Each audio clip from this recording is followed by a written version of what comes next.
Bonjour, bienvenue et merci. Je reviens avec une autre vidéo pour répondre aux amis qui m'ont posé la question comment peut-on utiliser WhatsApp sur l'ordinateur. Beaucoup de personnes, des fois, ont besoin de se connecter et de connecter l'application WhatsApp sur l'ordinateur, mais ils ne peuvent pas. Mais du coup, il faut savoir qu'il y a des avantages aussi de pouvoir utiliser WhatsApp sur l'ordinateur. Parmi ces avantages, c'est qu'on peut partager des fichiers. Si quelqu'un, par exemple, t'envoie un fichier ou t'envoie des photos sur WhatsApp, et comment peux-tu les mettre sur ton ordinateur ou bien les envoyer à quelqu'un aussi en utilisant voilà, l'ordinateur, ou bien tout simplement pour les stocker sur ton ordinateur. Comment peux-tu aussi, par exemple, télécharger ou bien mettre en pièce jointe les documents que tu as sur ton ordinateur alors que tu as besoin de les envoyer à quelqu'un sur WhatsApp. Dans ce cas, l'unique chose que tu peux faire, c'est de connecter donc l'application WhatsApp. Comme vous le savez, c'est une application donc qu'on utilise souvent, donc on installe sur le téléphone portable évidemment. Mais il y a la possibilité de l'utiliser sur l'ordinateur. Alors voyons comment ça se passe.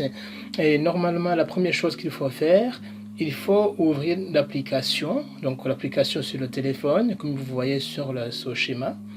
Et du coup, à la page d'accueil, vous allez en haut à gauche, il y a les 3 points, donc là où on a les paramétrages, et vous cliquez dessus. Après, vous allez sur WhatsApp Web. Dans ce cas, si vous cliquez sur WhatsApp Web, ça vous demande l'autorisation de se connecter, donc de connecter un appareil. Voilà, dans ce cas, vous cliquez sur connecter un appareil. Et en deuxième lieu, du coup, vous voyez qu'il y a la possibilité de scanner un document qui s'ouvre. Mais qu'est-ce que vous allez scanner? Je vous le montre maintenant. Dans ce cas, il faut se rendre sur l'ordinateur, donc où vous allez pouvoir utiliser votre application évidemment.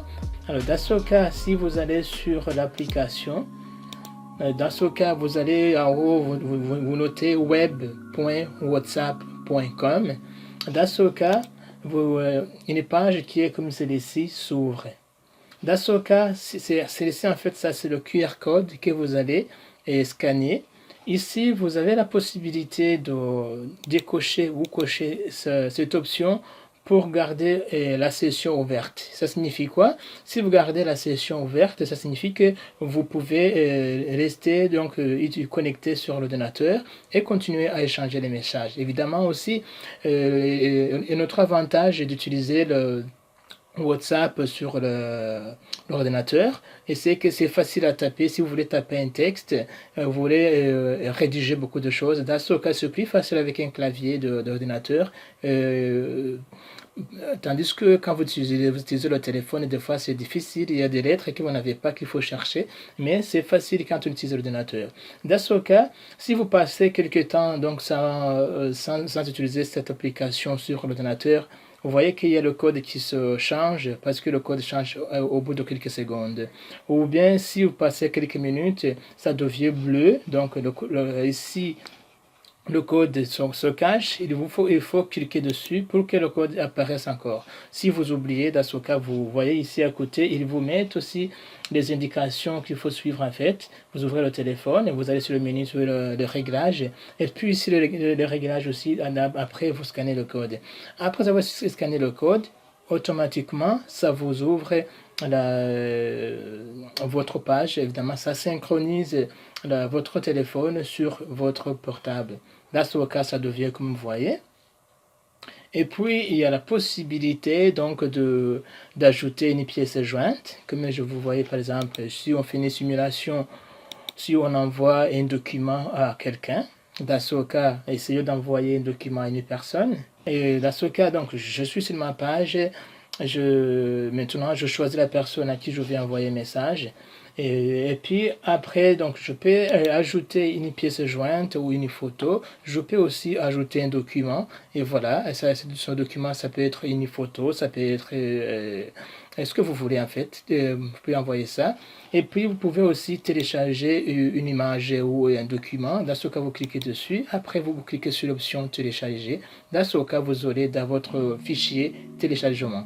Et puis après, vous allez voilà, renommer, donner le nom à votre document comme ça vous arrange. Voilà, c'est très facile et puis c'est beaucoup plus avantageux. Et puis pour les personnes souvent qui utilisent l'ordinateur, au lieu de rester sur l'ordinateur et puis après prendre le téléphone pour envoyer des messages, dans ce cas, vous échangez les messages avec les personnes voilà, qui vous envoient des messages.